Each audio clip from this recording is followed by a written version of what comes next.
ST स्टँडवर गर्दीचा फायदा घेऊन दागिने चोरणाऱ्या दोन सराईत चोरट्या महिलांना कोल्हापूर स्थानिक गुन्हे अन्वेषण शाखेच्या पोलिसांनी अटक केली।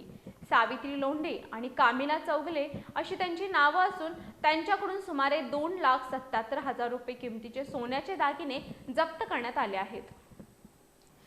हातकणंगले तालुक्यातील पट्टण कोडोली इथल्या सविता संजय बोरगावे या 14 मे रोजी हुपरी इथे गेल्या होत्या। त्या इथल्या बस स्टँडमध्ये गेल्यानंतर एसटी बसमध्ये जात होत्या।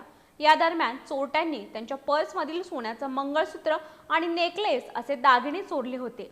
या गुन्ह्याचा तपास कोल्हापूर स्थानिक गुन्हे अन्वेषण शाखेने सुरू केला होता।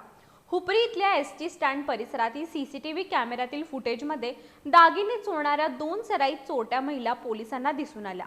या दोघीही आज कोल्हापुरातील तावडे हॉटेल परिसरात चोरीतील दागिन्यांची विक्री करण्यासाठी येणार होत्या। ही माहिती कळताच पोलिसांनी या ठिकाणी सापळा रचून मूळची कर्नाटक राज्यातील कागवाडीतली आणि सध्या हातकणंगले इथे राहणारी सावित्री सैतू लोंढे आणि कागल इथल्या शाहू नगरातील बेघर वसाहतीमध्ये राहणारी कामिना प्रकाश चौगले या दोन्ही सराईत चोरट्या महिलांना अटक केली। त्यांच्याकडून सुमारे 2,77,500 रुपये किमतीचे सोन्याचे दागिने जप्त केले। पुढील कारवाईसाठी या दोघी चोरट्या महिलांना मुद्देमालासह हुपरी पोलिसांच्या ताब्यात देण्यात आले।